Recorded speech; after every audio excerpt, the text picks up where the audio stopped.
Hello everyone and welcome to the FPL Him and Me show. I'm me. I'm not even saying You were meant to say him. No.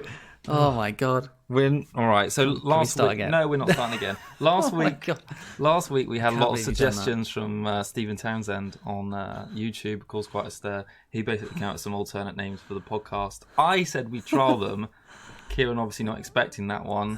No. FPL Him and Me, the FPL Assets Podcast, FPL Information Club, FPL Decisions and Discussions, the top level FPL podcast show. Those are just some of the names. FPL Juicy Numbers, another of the suggestions. Can I just put it out there and say we're happy and I don't want to change? Yeah, we don't think we're going to change the FPL Cougar show because I quite like saying it. But anyway, if you guys in the comments want to see if any of those suit us better than the FPL Cougars, then do it. Should we just come on? Can we just do Him and Me?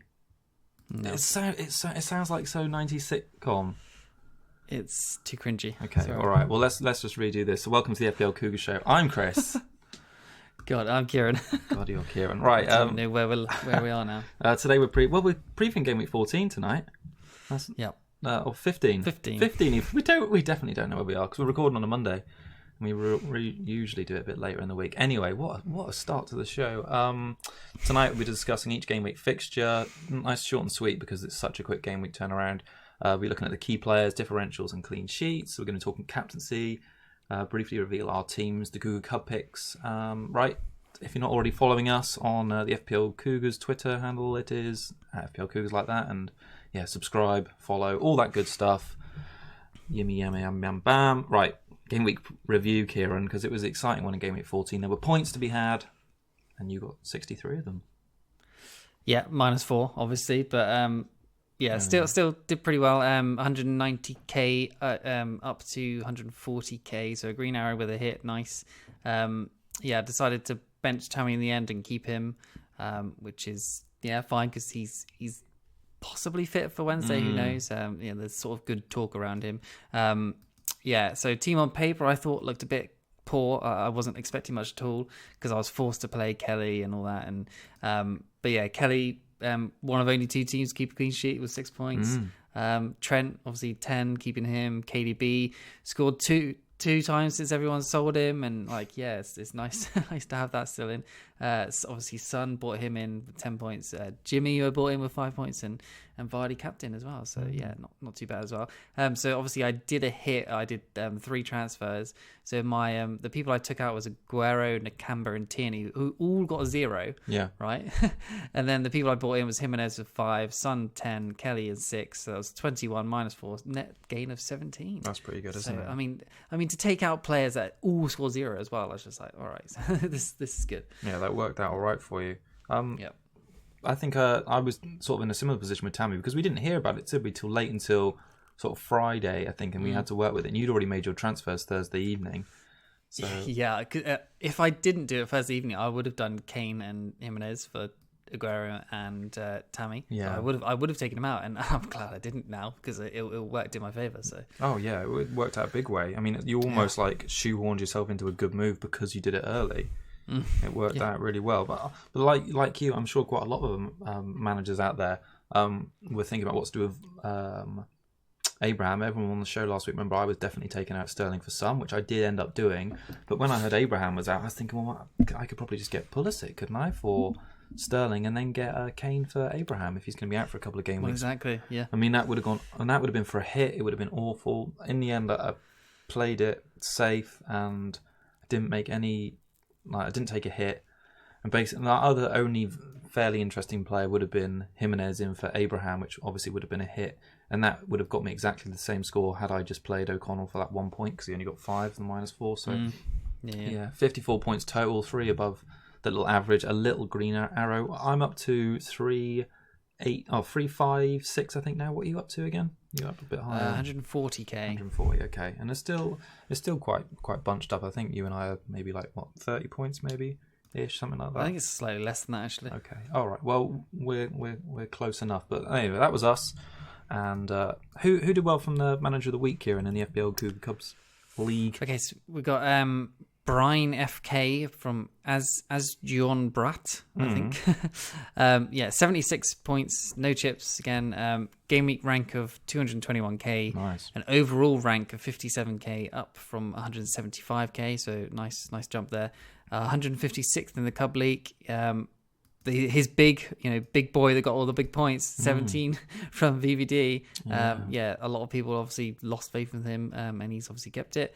And come up big there. Obviously, Sonny owned as well, KDB, like with our teams, Vardy captain as well, Jimenez at 5, and then Aubameyang as well with the brace. Yeah, nice. So, the rest of his team basically blanked. But he had Campbell first bench as well. Yeah. Good score, 76 points. Smashing it. Yeah, I don't know if you looked into it or not, but I would have.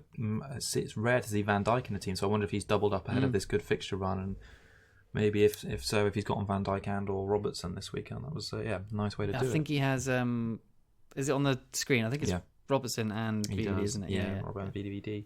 Yeah. Okay. Nice. How did we do in our Cougar Cup picks, Kieran? Because I picked Daniel James. Yeah, you got 2 points blank at home to Villa. I went with Lucas Moura. I honestly thought Jose liked him, and then he gets benched. So I didn't really see that coming. I thought he played well in the first game. So, he got a 1-pointer at Bournemouth at home. So, totals 37 for me, 49 on you, still a decent lead for you. And then December, because I think it was in December, wasn't it? Yeah. So we're starting December anyway. Kieran, I'm on 1 and then 2 for you. So, Off to a slow and steady start. It's going to be exciting though. This time next week we'll have another couple of game weeks under our belts. True. Right, well let's get straight into it then, because we've got games thick and fast this week. They're starting tomorrow evening and running through till Thursday. Palace against Bournemouth is happening, and I mean you were talking to me earlier in the week about when's the right time to get rid of Mount, and you'd mentioned Zaha. Is he sort of on your radar ahead of this one? I mean, Palace's fixtures are nice now. Yeah, they're really good. I think I've got the wrong fixtures here down for them on the actual notes, but let me pick it up a sec. So they've got Bournemouth at home, obviously Watford away, Brighton at home, Newcastle away, and then West Ham at home in the next 5, which are all sort of bottom tier opponents. And one of only two teams, as I said earlier, to keep a clean sheet last week. They seem to keep clean sheets against bottom tier opponents. I mean, bringing Kelly in as a Ward sort of replacement, I suppose, because Ward is supposed to be out for until the new year at least, as what I've heard. Kelly should be nailed on. There isn't really any cover at that sort of side. There's plenty of cover in centre back. There isn't really cover on the wing back there. Kelly at 24.1%, still pretty high owned. But 4.1 million. He did the job because he was on the bench for most people as well. So that's 6 points coming in for me. It was very good. Their XGC is 3.47, which is XG is 3.47, which is dead last over the last 4 weeks. They've only scored 3, so that's basically where expected. And their XGC is 7.64 with 6 conceded, so basically the same. Yeah. They're 19th for big chances conceded over the last 4 weeks of 13, which is not good. Probably good news for Bournemouth. Their fixtures were poor though, weren't they, in that run? Sure, they were. 64 shots conceded and 18 on target. So, I don't know. Yeah, their fixtures were hard, and I expect more clean sheets to come. Is obviously one has come already, and I'm probably going to bench Kelly this week because I don't really have anywhere for him. But I'm glad to own him over the Christmas period at least, because their fixtures are so good and you can play him in any one of them. Yeah, no, I like it. Do you worry a little bit about Zaha with I mean, he's obviously produced in the last 2, but when it comes to their team XG, is it it's more like the talisman theory? You think if they are going to score, he might be involved now, even after his dreadful sort of start of the season? You'd think so. Anything that they do, then if they're going to get a goal, he will probably be at least an assister or getting the goal himself. Obviously, fixture swing is massive for them, and Zaha is obviously starting on that fixture swing, getting returns. So I don't see why it can't continue. I think you've got down here that it was Crystal Palace 5 and Bournemouth 3 last season this fixture. So that's mental. And if that happens again, then Zaha's obviously going to be massively in the points. So I think he's a worthwhile option. His stats are still pretty bad, to be honest. The last 4 weeks, his XG has been 0.8 for a midfielder who's getting 2 returns of the last 2. That's not great. 8 shots isn't very high either. 5 key passes, not very high. 1 big chance, 0 big chances created. 21 points. That's obviously still good, but his stats are not great, but there's promise at least. Yeah, so. No, that's something. Like you say, that game last season, I think it was on the last day.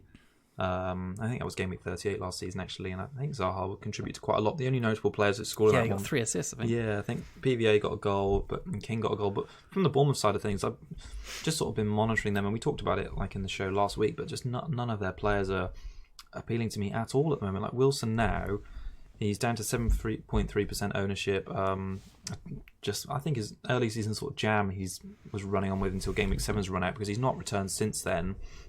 Somehow he's amassed more total points this season than King, which I think just comparatively shows how poor that both the Bournemouth striking options are doing.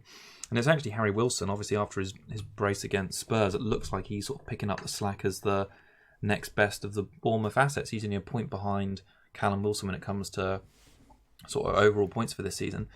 But he's not played with 90 minutes once. And that's not really someone I'd want to invest in over the Christmas period, especially when their run is so tricky. So it's strange. They seem to be like putting in some decent-ish performances, but I do think, I don't know, there's nothing really that's exciting me about Bournemouth this year that there was last season. I don't know if you feel the same way, but like Fraser was like almost like a must-have, and Wilson and Fraser, that combo just kept appearing. And just nothing this season, really. I don't know, maybe it's just the addition of the new people, Slanky and Harry Wilson. Maybe it's just not kind of gelling as they thought it would.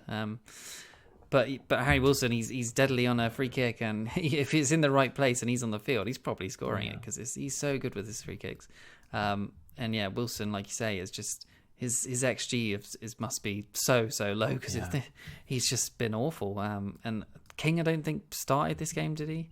Or the last game? No. And I don't think Harry Wilson did either. But so I imagine Harry Wilson will get his place, because he's had a brace and a goal off the bench in the last 2. So I think he will start again soon.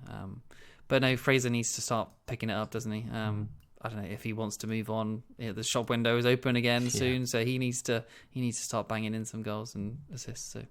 Yeah, I agree. All right, let's move on to Burnley against Man City. I think another one on the Tuesday evening. Correct me if I'm wrong. I can't even recall the days. I know they're split over 3 days this week, which is quite unusual. And Amazon have got the rights. That's it's an unusual week. I think it's the first time that's happened. So if you've got Amazon Prime this week, you are laughing. Okay. I do. Yeah, Burnley Man City. I just think this is looking like another win for. A win for Man City. I thought they played well against Newcastle, but just sloppy in defence. Yep. But their previous sort of record away against Burnley is really good. They've kept a clean sheet in their last 3 matches against them in all comps, but it's that defence which is shaky, so they're going to need to return to that. They're still free scoring, 2 goals in 13 of the last 15 matches. I took out obviously Sterling this week. You've not had him for quite a while, but it was another game week. Despite Sterling scoring and having some really good numbers, he had 2 big chances, XG of 1.4 for the game. Expected points was actually higher. He had 9.9 on the expected points, but it was another time that KDB's outscored him. So KDB's now outscored Sterling in 6 of the 10 games where they've both started this season. So for a player that came in at 9.53 million cheaper to be besting Sterling by that much, and I think overall now he's like roughly at 16 to 18 points in front of him total points wise. It's just Sterling's fall from what I thought was going to be essential stats this season. I mean, you even said at the start of the season, didn't you, that you thought he'd be the highest point scorer. Still maybe, of course, but after 14 game weeks, it's not looking as likely. Well, I mean, he's completely nailed on, isn't he? That's for sure. Like he hasn't really been rested for a long time. But it's just, as soon as Aguero's out, which maybe has been a sort of crux to him, possibly. We don't usually think it is, but as soon as he is out, then and Jesus starts, he gets his goal. But I don't think he got any bonus. Didn't do that much else, to be honest. He had that one final chance in the game where he sort of like just kind of scuffed it a little bit. But super happy to still own KDB when so many got rid of him. So many people getting rid of City assets altogether. I can see why with the defence, obviously, but still really happy to own KDB. He's getting so many shots in, gets the points when you least expect it. He's the guy to like turn up when they really need it. That goal was a stunner. Amazing, so he's staying for me, but probably season wide unless he gets injured, I think. Yeah, and it's the same about the shots, was surprised me. So when I was just having a look at the numbers, he's had the second most shots in the league in the last 4 game weeks. That's after Vardy only, which I thought was quite incredible. Only 6, I think it was 15 he's had total. 6 of those were in the box. I mean, he's shooting from range, but if he's going to be shooting from range like he did against Newcastle, then maybe we can expect some more goals. He's doing really well, obviously, as you'd expect as well, Keith, for big chances created. He's third most in the last 4 after Son and surprisingly Mousse. So, yeah, some big Nice. numbers, yeah. And, their fixtures look hard on paper, but are they really? Like, Man United, really bad in defence. Awful, yeah. Burnley, obviously they're all right, but they can obviously be scored again. Arsenal, obviously, travesty and tragic. Leicester is obviously going to be hard. Wolves might be difficult, but the next 3, they're going to get goals in those 3. Yeah, definitely. So, yeah, more points to come from the City boys. What do you see on the Burnley side of things? Obviously, a bit of a surprise 1-0 loss to Palace at the weekend after they put 2-3-0s back to back. Well, 2-0 loss, wasn't it, in the end? Oh, was it 2-0 in the end? Okay. Yeah, I think it was. Anyway, so their fixtures are getting better. Obviously, after City, then they got Tottenham, then they got Newcastle, Bournemouth, and Everton, which are 3 decent fixtures. Still, like, I don't know how this is even happening. Their XG is 8.8, which is second of all teams over the last 4 weeks. Wow. It makes no sense to me that they're only 6 scored though, so they're underperforming. So their XG is probably going to drop a little bit soon. But yeah, Tarkowski, who had 12 and 17 in his last 2 before last week. Palace at home. You're expecting maybe another big haul. 1 point, gets a yellow card as well, and it's Tarkowski's. Those returns are always going to be a bit freakish. He's got the sort of attacking return in him, but it's not going to be very often. And at 5.1 million, I think he's probably sell for the next 2. To be honest, can't see clean sheets there. That's for sure. McNeil, I think, is someone still. We've talked about him a few times of someone we'd like to own but never really have. But at 6.6 million, 1.1% owned. He's quite consistent, to be honest. He had a good few chances in that Palace game as well for assists and goals. So I think after City and Spurs, he's a consideration of mine for possible change from Mount to someone like that. He's in that good price bracket, isn't he, there? He is, yeah. He's an XA of 1.11, which was about 5th of all midfielders. So that's not bad. He's one assist, 4 shots over the last 4 weeks. XG of 0.46, not great, but 8 key passes, 2 big chances created. So he's probably averages a return once every 2 games, basically. 3.95, basically 4 points per match season wide. So that's 4 points per match for a 6 million. Average out. That's not bad. You'd probably want him to be about 5.5 million for that sort of PPM, but if you can do well over the good fixtures, then I'm interested. Yeah, no, you're right. After that Tottenham game, he has got some good ones, but I mean, it's been one of those things for us, isn't it, this season as well? Like, can we trust the Burnley attack? When I finally decided to take up Barnes after his good early season form, he blanked all over the show for me. So yeah, I know. But McNeil has looked good, and he is relatively sort of inexpensive as a 4th midfield option, if you like. So yeah, it could be one. I do have to think it could be one of the players in the next fixture, though. It's going to be my 4th midfielder quite soon. I think it's going to be Jack Grealish. Should we move on and talk about Chelsea against Villa? Yep, like him. Yeah, I think he's looking really good. Oh, sorry, was there anything you wanted to add on that last one? No, go ahead. I just think, Grealish, so his performance against United at Old Trafford was good. He took his goal really well. I think it was awful defending by Pereira, just sort of letting him cut in on his right foot. Obviously bends it in the top corner, but yeah, last 2 game weeks he's had 8 shots in the box, which is behind only Vardy and Jim Jimenez, which is incredible numbers for someone who's been playing wide and sort of like left of the midfield very often as well.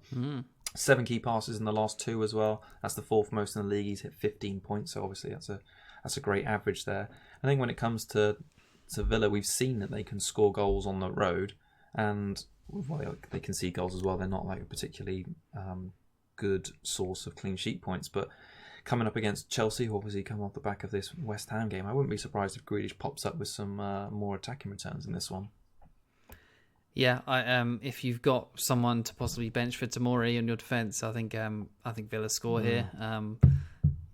Tomori could be a bench option this week with lots of other decent fixtures. There's so many good home fixtures this week. But yeah, I like Grealish as well. Definite consideration for me for Mount as well. Zaha, McNeil, Grealish, that sort of area is interesting, to be honest. There's quite a few options. But yeah, Chelsea-wise, their XGC is 4.46, which is still fifth with 4 conceded. For such a high XGC, there's still only 3 clean sheets this year. And I'm betting they probably can't keep Villa out in this one because they're not keeping that many clean sheets at the moment.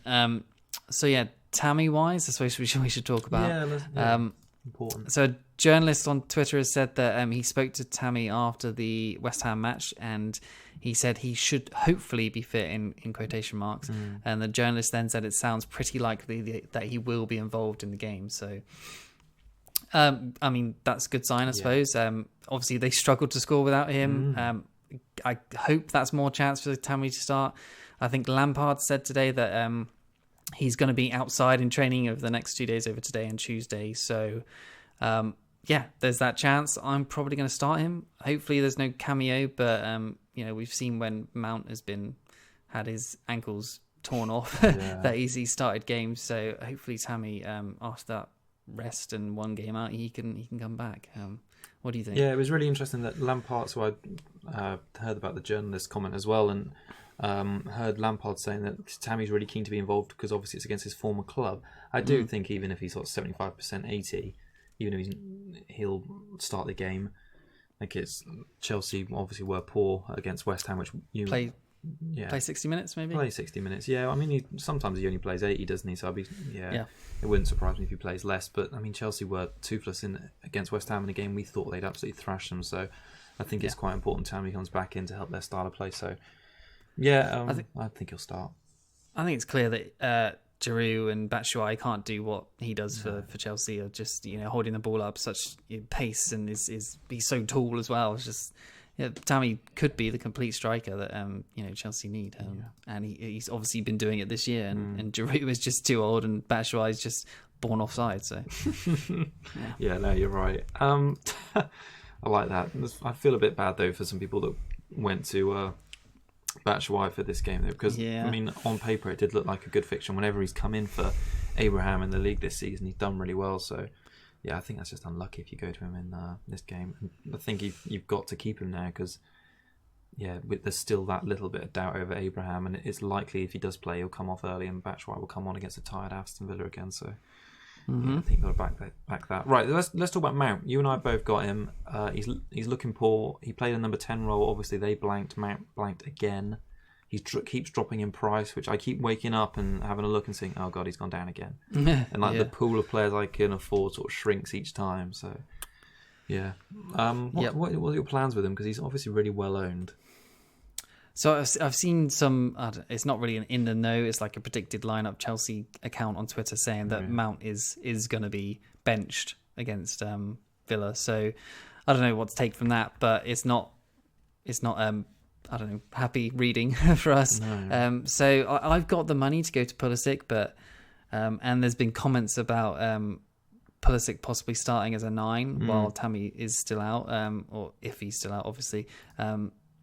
But Pulisic could have scored in that game as well. Mount had basically a half chance, and that was basically it. Whereas Pulisic had 5 shots, an XG of 0.66 compared to Mount's 0.21. And obviously his XA was higher than Mount's as well. His key passes were basically the same. I mean, points-wise, there was nothing between them, 2 points each. But Pulisic does look like the main man, even though Mount was playing as a 10 just behind the striker. So that is a change of formation for Chelsea, isn't it, that he plays there? Because usually he's been playing sort of like on the left of the midfield 3. So with Tammy out, that is, I wonder if Tammy does come back in, he keeps that place. I mean, it's hard to tell. He's only been benched for, 2 games, maybe 3? I mean, does that mean he's completely out? He's had plenty of rest now. Why can't he start again this week? I would like to roll it, but at the same time, Pulisic seems like a good transfer. Zaha is also tempting. And so, I don't know. It's 1 return in 6 now for him, and he's 30% owned. So if he does, I mean, it seems mad, doesn't it? Like, usually my rule is, even if a player's got a good home fixture and they're fit, you should leave them in for it. But it's just because of, I suppose, the form issue. I mean, Aston Villa on paper is such a great home fixture, even statistically, it's a good game for them. The problem is if he doesn't start and he's in our lineups, he'll come on for 10 minutes. Yeah, that's true. And he'll block our first sub. Yeah. So, there's that issue as well. He will definitely come on for a while. Well, I had already been sort of toying with the idea of doubling up on I mean, this is probably going into too much of our own teams rather than just general, but I've got Jack O'Connell sort of sat first bench, and I do think Jack O'Connell and Sheffield United are going to keep a clean sheet against Newcastle, and I'm prepared to double down on that. So I don't want to sort of feel like I'm forced into playing Mount because of the fixture or his price. Like I do. So you're thinking about benching him anyway? Benching him anyway, yeah. Just because there's that, like you say, he's not been in form. He's not scored in a while. So yeah, it's a difficult decision. So do you have the money to go to someone like Pulisic instead? I don't think so. I think I got. So you wouldn't want to make a sort of move to someone and put them in instead of O'Connell anyway? No, probably not. No, not while I've got a good fixture, because I've got like another 2 free transfers to work out a bit more. But yeah, probably a bit too much into my own team. We'll talk about that more at the end. But yeah, no, but it makes sense to speak about that because a lot of people will be in the same area. That's true. So. That's true. Yeah. Don't overlook your bench, I suppose, is my point. It worked out for me last weekend. If I'd taken a hit for any of the players I thought about, they wouldn't have made me any points on it. So it's not always about your first 11. You when we were watching the game or over the game of the weekend, you were telling me about James. Obviously, he looks like he's playing well, but he's expensive, isn't he? Yeah, I think 5 million is a bit of a joke for him to start. He should be a 4.5 because no one ever really thought he'd get in the team, right? I mean, apart from Chelsea fans. But he's played 90, 31 and 90 in the last 3, and he has benched Aspie for 2 of them. So yeah, club captain getting benched for a young James is good. Obviously, he whips a great cross in, but his XG and XA are really, really low at the moment. So not really even worth mentioning on that. But if he continues to nail his spot down, then he's tempting for sure because there's some returns coming there for sure. Definitely. All right, well, let's move on to one of the big ticket games for the game week, Leicester against Watford. Now, Mike, we'll talk about the arm battle a little bit now. Jamie Vardy, we both had him, didn't we, in game week 14. Return, just missed out on a bonus, probably because he missed that header. And he didn't do much. To be honest, he didn't do much. But against Watford, I mean, so poor. Failed to win 17 of the last 18 matches. They've got 8 points from 14 game weeks this season. I mean, surely it's going to be a Leicester win here, isn't it? And a big one. Vardy captain, no brainer, 100% against a managerless Watford, who with that stat that you just read out is Vardy will be captained by pretty much anyone that was in this week, I think. Which is basically half the game. So if you don't have him and you don't want to captain him, then I would suggest getting him in because it's Watford. But we've seen these sort of obvious Hull games before, haven't we? And it's not really turned out the case. But Leicester, you saw the way they celebrated that last minute winner against Southampton. Everton. Sorry, they're Everton. in the title race. Really, they are. So in a big way. Yeah. At this point, they're probably thinking, let's go for everything. We need to win every game. It's like the title season. Obviously, they're probably not thinking about it, but they're thinking, let's go all in for every single game and try and win it. So, I think it's obvious captain. And Vardy, he didn't do too much in that game. He only had 25 touches, but he had 4 shots still, 1 on target, 4 in the box. His XG of 0.83, 1 key pass, 2 big chances. 1 goal, still got 6 points. Back to his stat busting ways, but still, I'm happy. And obviously, the alternative this week was Mane for a lot of people, and Mane blanked, and Vardy with his sort of stat busting ways again got the returns. So loving it.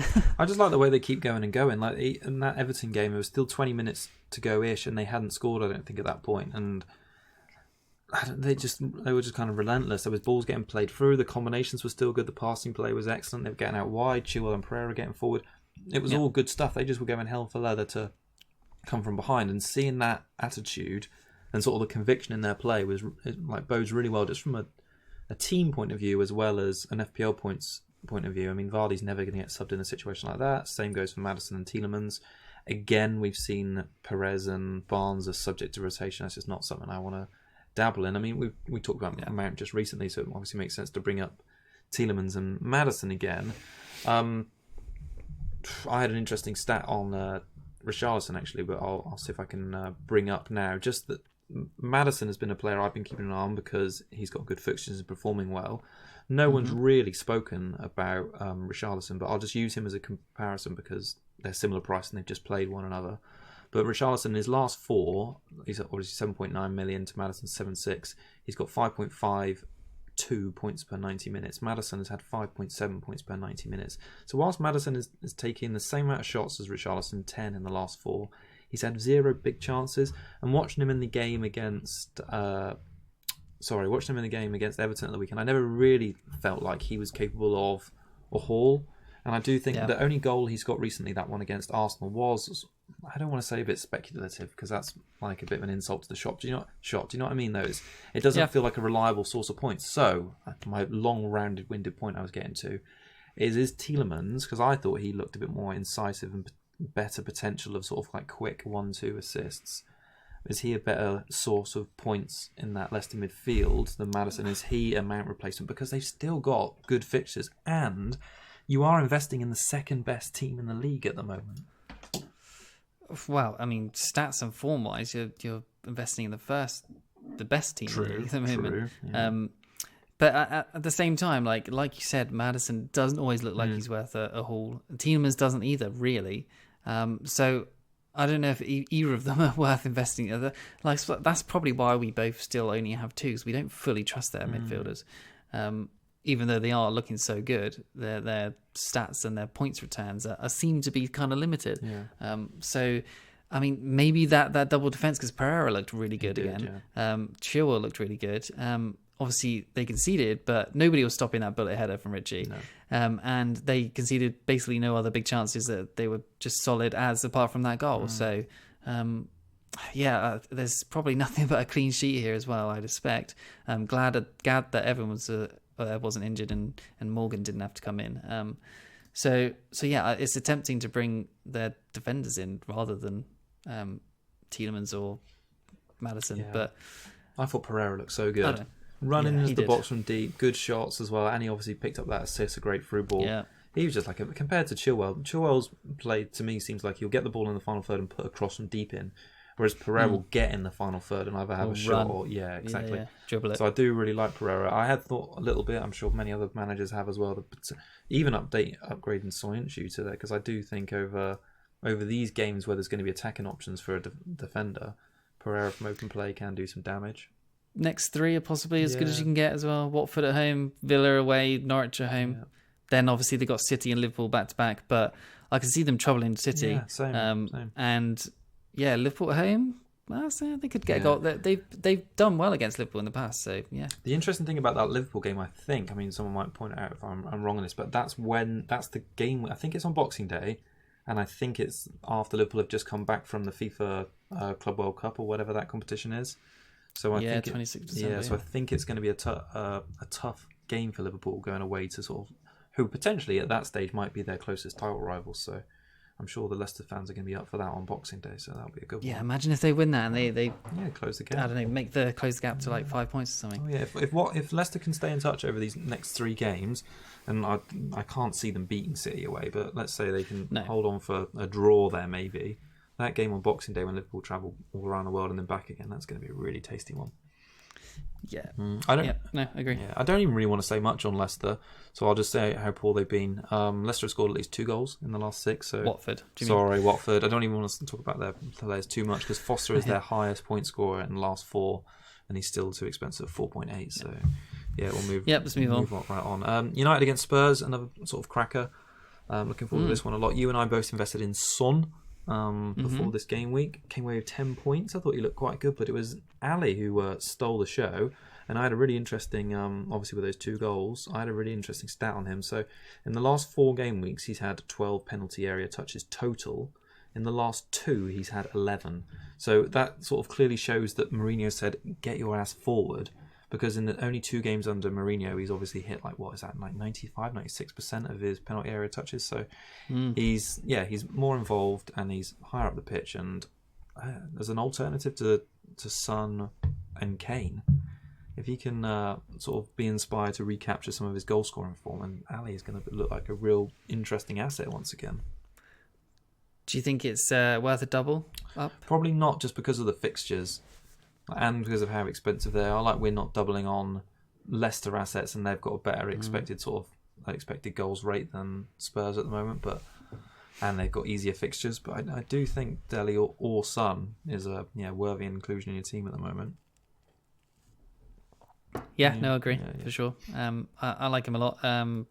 Although I'm not sure I like him much as a person, but no, he's looked good in these past few games, hasn't he? So I could easily have gone to him instead of Son. It was a cheaper route, isn't it? And just had loads more in the bank, and like you could have. But I don't know. I like Son. He's fun, and he's fun to watch. So anyone who has Ali are probably going to benefit well, but he's just not in my thoughts for the time being. No, that's understandable. Yeah, Son has done really well. 31 points in the last 3 games.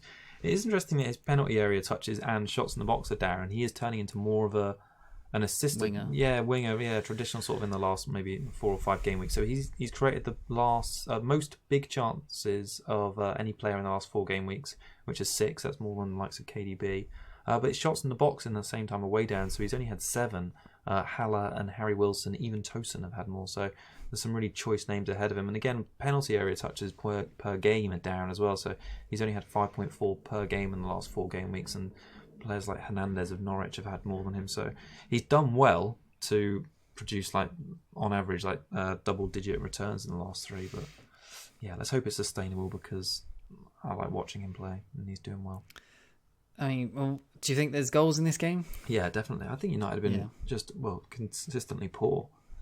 Conceding 2 sloppy goals against Villa. Mourinho's obviously going to come there with a lot of points to prove. I think it's going to be a really good game. I think looking forward to it a lot. Yeah, Mourinho versus Ole is going to be interesting. Yeah. Not just the fact that Mourinho's coming back, the guy that obviously took him out of the job, who replaced him, and interesting. Yeah, interesting what they're going to be like together, or if they're going to handshake or anything. I kind of hope the United fans who are at the stadium don't boo Mourinho, because I think he's not been sort of given credit for what he did there.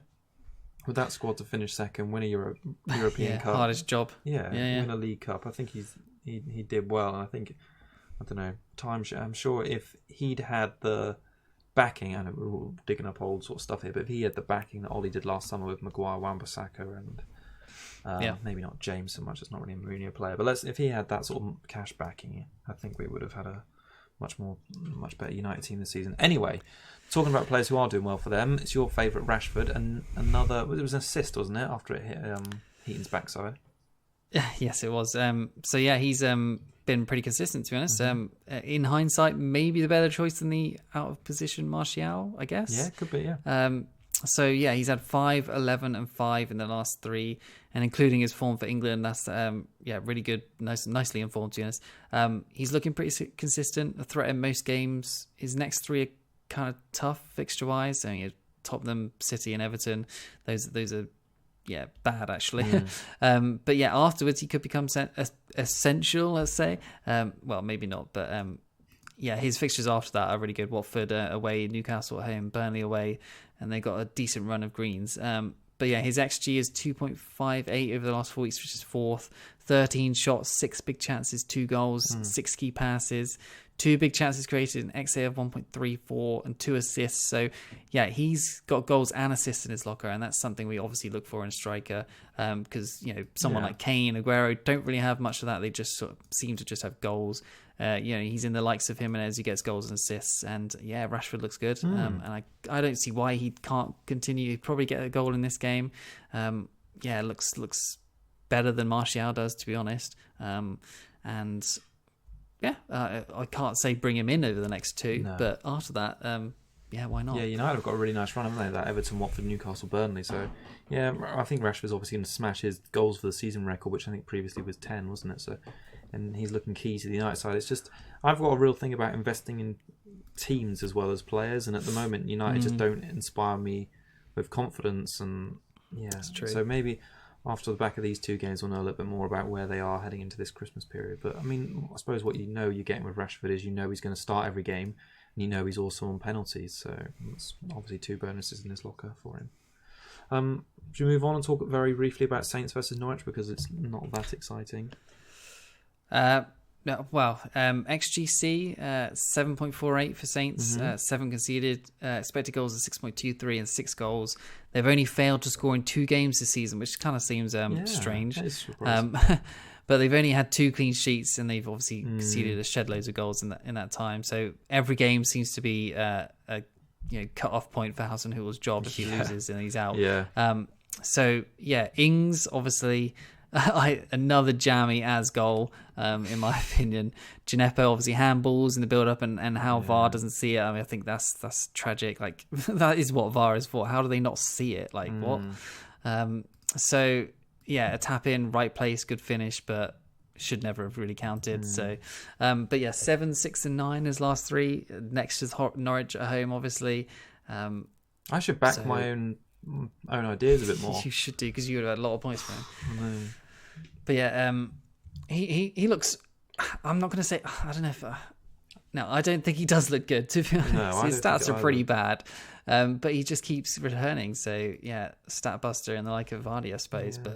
But it's another. It's probably wrong of me to not slate him, but say what I said a minute ago about the team thing, investing a team, because sometimes you can have like a talisman like player in your team where they just get all the points and the team just continues to be rubbish. And I think that's the thing with Saints. Like they've looked so unpredictable this season. Investing in a cheap striker from them, it just feels like you are not only scraping the barrel, but you're expecting them to do really well to get anything out of it. And Ings has just been going on this incredible run. And like we've said weeks, the goals aren't like great, but he's always in the right place at the right time, and he's finishing well. Yeah. So you can't knock him. Still only 7 shots in the last 4 weeks. Yeah, but so he's not exactly shooting loads, and he just seems to be getting the touches when it really matters, which is good, I suppose. But at the same time, you want numbers to be at least higher than that, to be honest. But Ward-Prowse, obviously, him and Wilson needs to have a skills free kick competition at the end of the year. Sort of like all-star competitions. Free kicks, that'd be great. Ward-Prowse, great free kick again. But I don't think it's sustainable. Him and Ings are probably going to start drying up, I think.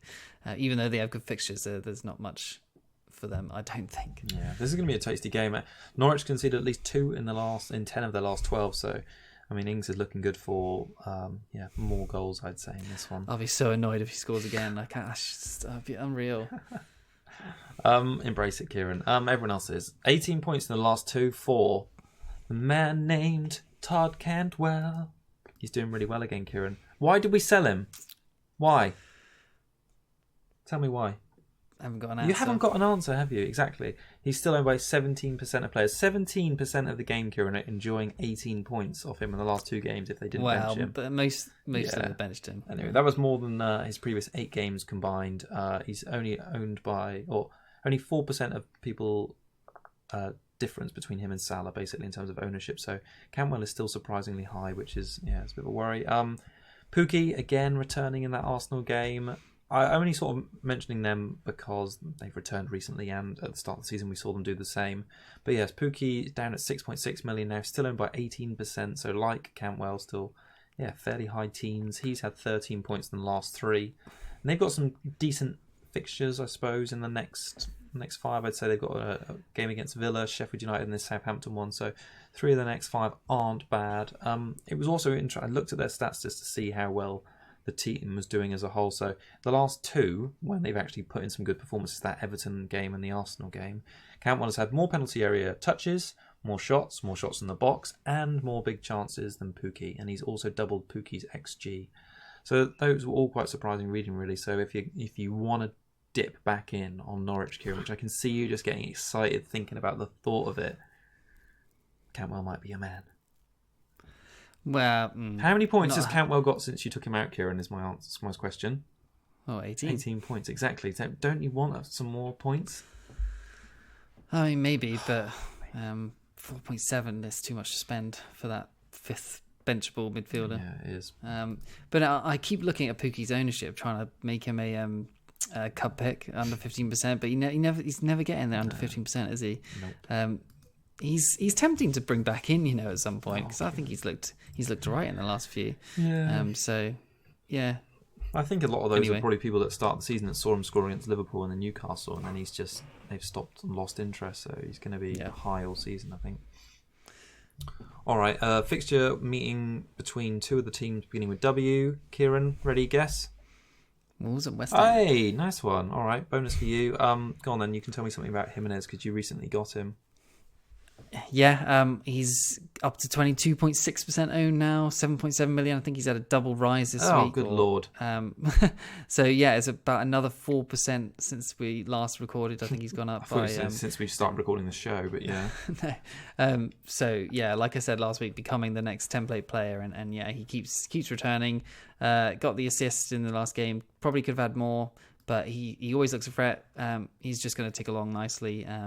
Next two are still fantastic, and I expect some goals from him. Well, hopefully at least. Obviously, I mentioned Jota last week. You did. Yeah, blanked again. Looked fairly good, but yeah, I guess just invest in him because Jota is just not the one, I suppose. Obviously, Doherty, I've mentioned him a few times. I really want him. But, always hard to cough up 6 million on a Wolves defender who can't keep clean sheets. But, got his goal again. So that's maybe 3 in a row for him now, because he's had one in Europa League, one this week, and then one for Northern Ireland in the break. Is it Northern Ireland or I'm not sure. Anyway, his XG was 0.97 in the last 4 weeks for defenders, which is good. Yeah. One big chance, 3 key passes. Obviously, the rest of his stats aren't great, but his attacking potential is obviously there. And Doc goal and Jimenez assist, we were seeing that a lot last season. So hopefully we can start seeing it again. And he's one to, like with Pereira, to possibly put some money back in that defence. Yeah, I do like it. I'm a bit peeved about Jimenez's double rise, if I'm honest, going back to that, because I'd eyed him up for a straight swap for Greenwood this game week, because I'd obviously downgraded Sterling to Son.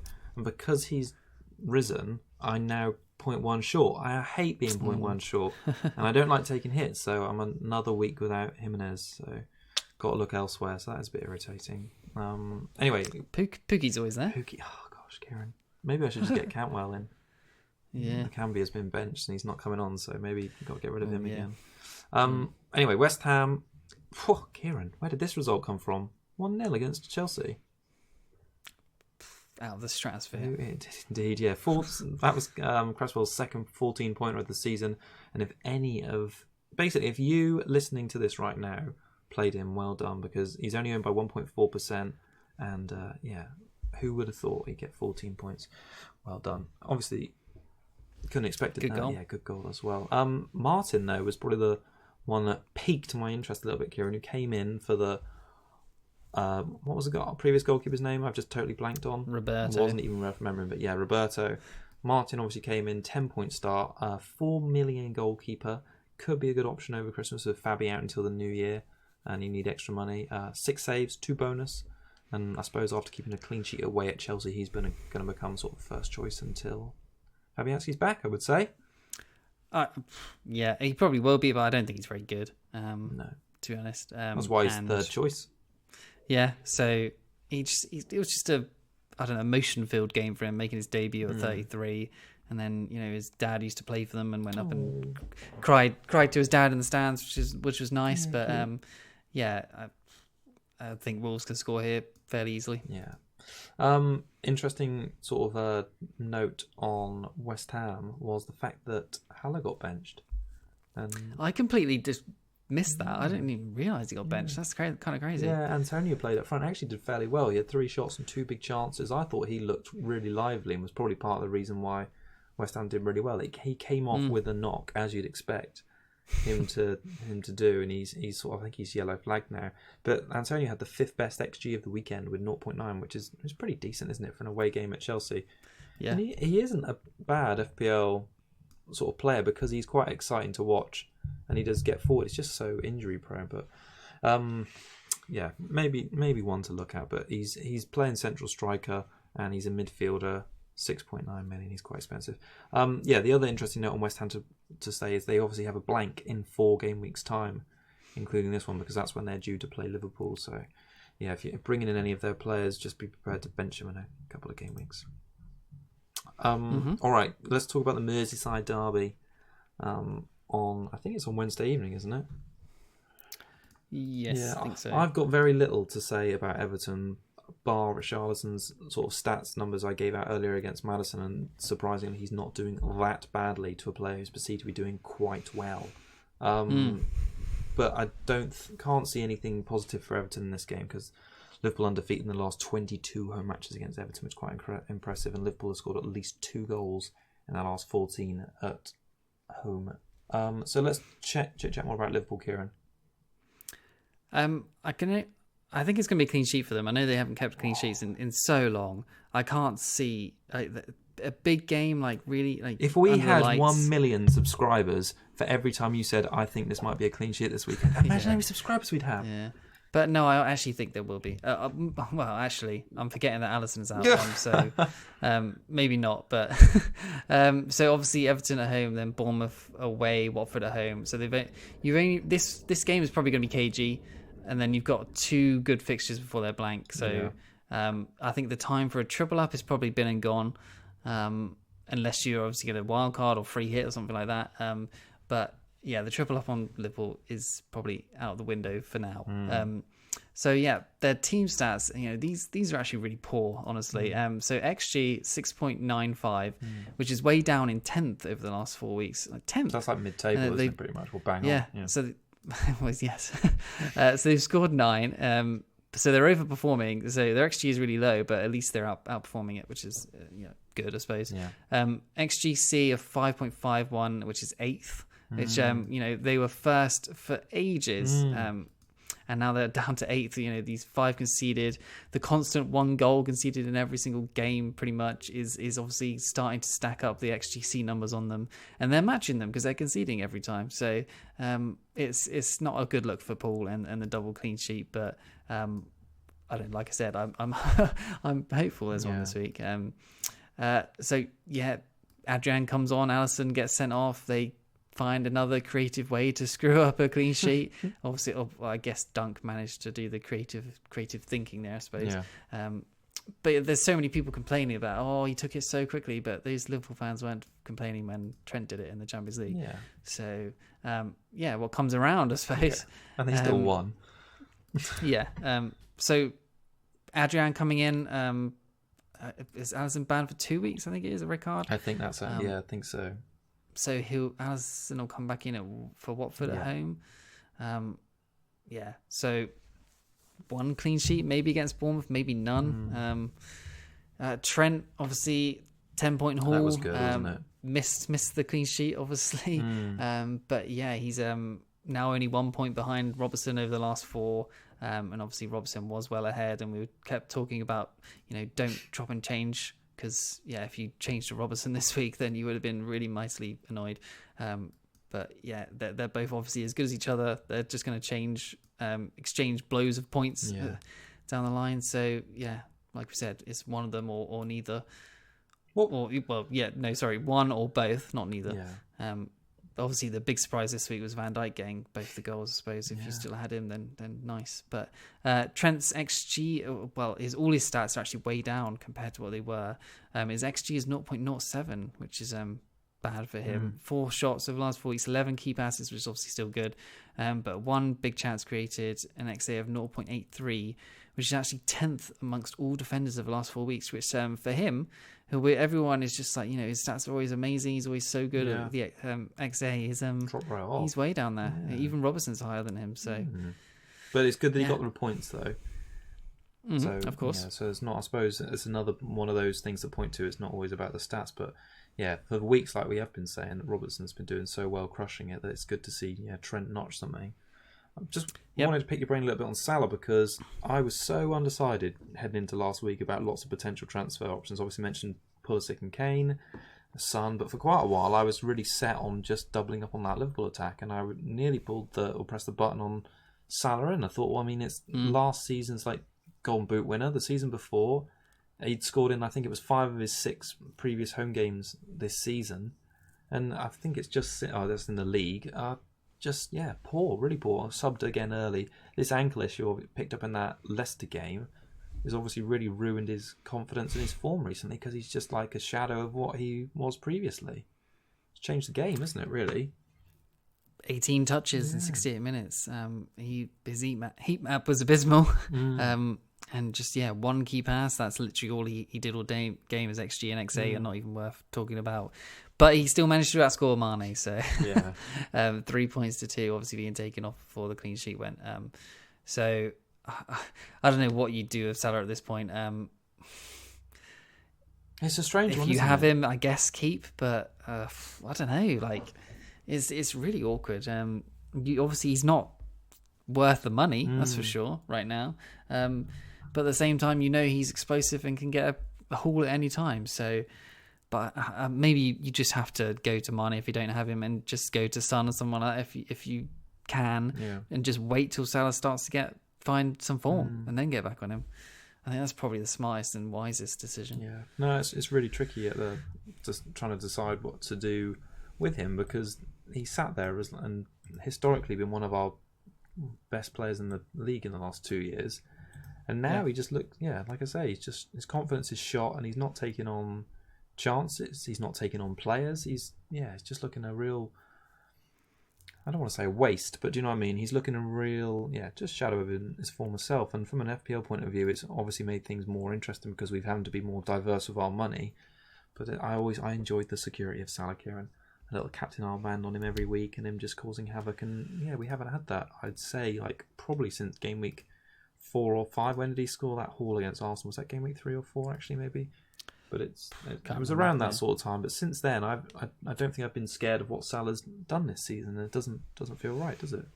Well, we've had someone replace him for the captaincy reliability in Vardy, so all good. It's all good. All right, Sheffield United against Newcastle. We've still got 2 games to wrap up. We were going to do a short episode, and look at us. Anyway, Sheffield United against Newcastle. Should we talk about Moussi? Moussi, I like it. 5.1 million, 5.1% owned, and he's on 53 points, but I wish it was 51 for the symmetry. But it's 6, 7, 13, 2, 7, and 9 in the last 6 weeks. Maybe I should say that again because that was quick, but 6, 7, 13, 2, 7, and 9. That's 6 returns and 6. Yeah. We should probably really all own him. This is what I've got written down here. But if your team structure is on for that sort of cheaper sort of second striker like yours is, then Moussi, I'm saying it now. Mousset over the Christmas period looks great, and their XG is quite high in 7th of 7.43, 8 scored, probably all down to Mousset. Above the XG is above Liverpool, Wolves, Arsenal, to name but a few. Their next fixtures are amazing as well. Newcastle home, Norwich away, Villa at home, Brighton away, and Watford at home. Fantastic. The double up in defence looks decent, even though they've not had a clean sheet in 3 now. But the fixtures are obviously really good. Mousset, I really like him. Yeah, he's looking really good. I mean, the stat that just jumped out of me when I was doing the research was the thing about the assists. So Kevin De Bruyne, I was thinking, Kevin De Bruyne, he's having loads of big chances. How many's had in the last 4 game weeks? Oh, only 3. Okay, who's done better than him? Moussi! And he's up there, Moussi and Son, ahead of KDB. So it shows that there's points points from assists and points from goals coming from him. And like you say, he's looked really good. I do like him a lot, and those fixtures are great. And he is actually a real strong consideration for me for, potentially maybe this game, maybe the next one. I do already have double Sheffield United defence, and I'm having to bench one of them this week. But I thought you were playing them. Yeah, well, it depends on Abraham. Depends on Abraham and Mount. But yes. Let's just say there's still decisions to be made, but Moussi is another one I really like, and we've said before, haven't we? The time to get on players from these lesser teams is when they've got really good fixtures, and that's showing true with Ings and Southampton. And Moussi's got the form in tougher games, and now he's got these easier games, so there's nothing to say he won't keep doing it. Yeah, problem with my team, I would have no idea who to take him up for. Jimenez, Vardy, and Abraham. Who's moving for Moussi there? You'd have to do something drastic I think you'd have to upgrade Mount to someone who's going to be 9-ish million, and then downgrade Jimenez or Abraham. But there's nobody 9-ish million that I've already got Son, so it's it doesn't work for my team, I don't think. But all right, but love him. All right, on the Newcastle side of things, it's probably only Willems I want to even mention really, because he's got his 4th attacking return of the season against City with such a clean strike. Loved it. Just a little bit off the ground. He's averaging 1.1 shots per 90 minutes this season. That's the 5th of all natural defenders. I say that because that includes Lundy. So yeah, 4th overall, I'd say, really, for defenders. And obviously playing that wing-back role, getting in the box, getting shots off. It's looking good. And Newcastle's fixtures, they're playing teams, I'd say, who aren't going to score more than... I'd be surprised if they score like 2 or more goals against them to really damage their clean sheet prospects. They've got Sheffield United, who notoriously don't score a lot, but they have recently. But Sheffield United, Southampton, Burnley, Palace, and obviously Man United. But there's not really many trailblazing attacking sides in there. Apart from that, you can see them getting conceding one in most of them. Yeah, exactly. So they're hard to justify having Willems just in that case because clean sheets always come first. Yeah, exactly. But no, he's an interesting option if you're looking for a cheap defender. All right, last game of the weekend or the week. Arsenal against Brighton. Aubameyang, after all the stats I pulled out last week about how much Lacazette is dominating him, he goes and knocks up that 11-pointer. So that was a bit of a kick in the groin area. I don't think he did much to deserve it though. He just happened to be in the right place for the second one, and then the first one, lucky to not have been obviously saved, and then getting the retake because of VAR. So I think he's fortunate for the 11 points, to be honest. Yeah.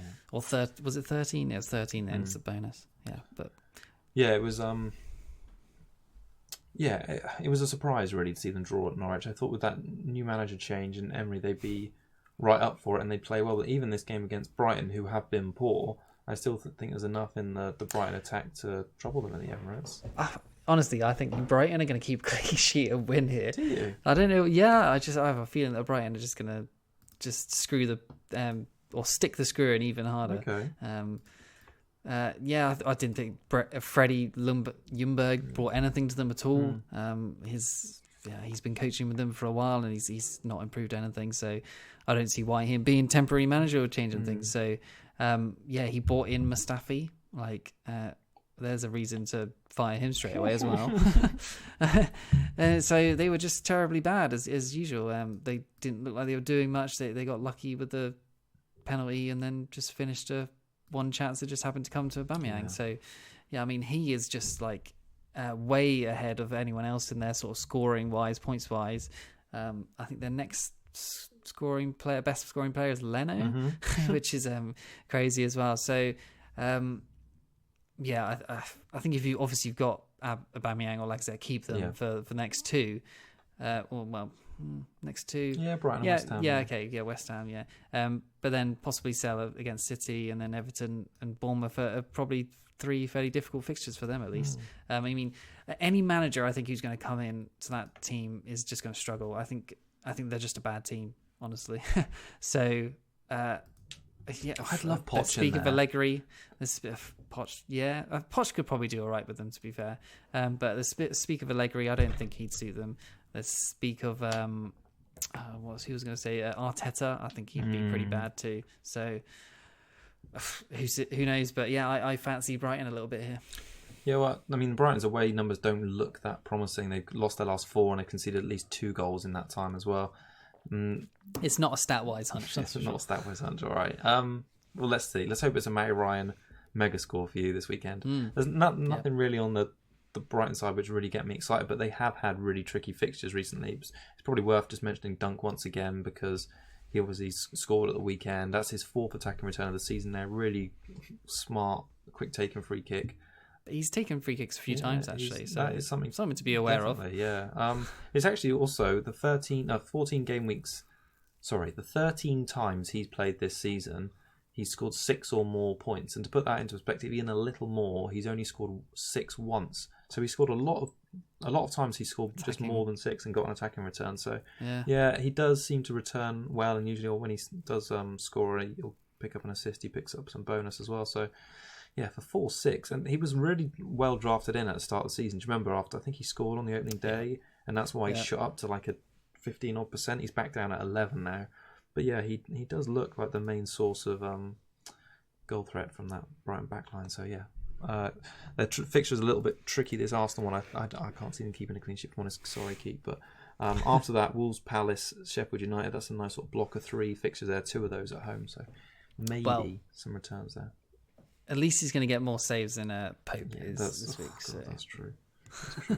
All right, well let's Rippy wrap up because we're doing well tonight. Hello everyone and welcome to the FPL Him and Me show. I'm me. Oh, let's continue. Oh, Kieran. All right. Try to catch you out there and call myself out. Captaincy. It's surely just Vardy, isn't it? Yeah, just Vardy. Got one name down. Vardy. We need a discussion. I think Mane could be a bit another option, but after trolling against Brighton last week, I just don't think it's worth the risk when you play. Not Everton at home. It's too kg. Too much on it. Yeah. So I think it's Vardy all the way from me. Cougar Cub pick. Right. It's probably me to go first, but surprise, I haven't really thought of anyone until just this moment. I'm going to choose Moosey. Okay, nice. Right, well, my first one I was going to go for is Doherty, but actually, because I said I fancy it, I'm going Trossard. Oh, okay. 0.3% owned. He hasn't started in a while, but he came on, got an assist, and like I said, whenever he comes on, he just gets something. He just is a points magnet. Yeah. And I just think, yeah, if he starts, then I think he's going to get something here, because Arsenal are atrocious at the back. So right. I quite like that pick. I mean, yeah, you need something to spice up your Cougar Cup picks total points. So, all right, go Trossard with it and just see what Moosey does. Assist at least. All right, so clean sheets then. You're definitely saying Brighton, aren't you? Well, yeah, sure, why not? Right. Leicester, I think is definite, and then Brighton and Leicester. There you go. I think Sheffield United are going to keep one against Newcastle because they can be quite poor away from home. I don't really think there's going to be too many more. I think it's going to be quite an action-packed midweek, even though I've got 4 defenders in my squad who've all got home games in Tomori, Trent, Soyuncu, Lundstrom, maybe only Soyuncu and... Well, actually, I say that. I'd be surprised, basically, if Trent and Tomori keep a clean sheet. And I think they've got they've got the capacity to concede a goal. I mean, my team-wise, obviously, are you starting about Abraham at the moment? Yeah, so I've got maybe. So Keith can't see my team at the moment, guys, but yeah, I'm starting Abraham. Okay, so and Mount have you got starting? I've got Mount starting at the moment, yeah. But you might not. But I might not. I might play O'Connell, but it'll depend on what Abraham's doing fitness-wise. It sounds like he's going to play, so I'll leave him in. So then I've just got. We'll probably get a press conference tomorrow, unless that was what it was today. Of his. Okay, so yeah, I'll probably. Abraham, I guess, either starts or doesn't come on, would be my guess. And then Mount, I'm not sure about. I might just start Kelly, because Bournemouth at home is decent. But then, I don't know, maybe I should, if I'm not going to play Mount, just upgrade him, get rid of him. Right? Yeah, maybe. Because what's the point of holding on to him if I'm not going to play him? Well, yeah, good point. I suppose if you're going to get rid of him long term, maybe. But then I suppose I'm only not doing it this week, so I can have a better assess and maybe do like a double move to switch some money into a different line of a team, if that makes sense. Oh, but yeah, and then it just feels so bad benching him for Kelly, he's probably not going to get a clean sheet, is he? But Kelly outscored him by 4 times this last game week, 6-2. So yeah, but bloody hell. But yeah, it just feels bad benching Mount, because if he doesn't start, then he comes on for 5 minutes. And, I don't know. Okay, lots to think about there. And we haven't got long, have we? Either it's less than 24 hours until the deadline. And we got. I'm taking it really chilled this week because it's just a midweek game. I'm just barely going to touch my team. There's going to be loads of goals this week. Maybe it always is midweek games. That's why That's why at the moment Mount is still in and the defender is still on the bench, because it can get spicy. Okay. Is there any more to add? Do you want to add anything? No, that's it for now. We're not sure about doing another show before this game week because of time constraints. Because this game week ends on a Thursday evening. And then the game week starts on Saturday morning. We're not sure if we're going to have time to do a show, but we'll post on Twitter or YouTube what we're up to. Yeah, we'll try. We'll try. All right. Well, until next time, let's say then, it's goodbye from me, and thank you for joining us. Cheers and good luck, everyone. Goodbye.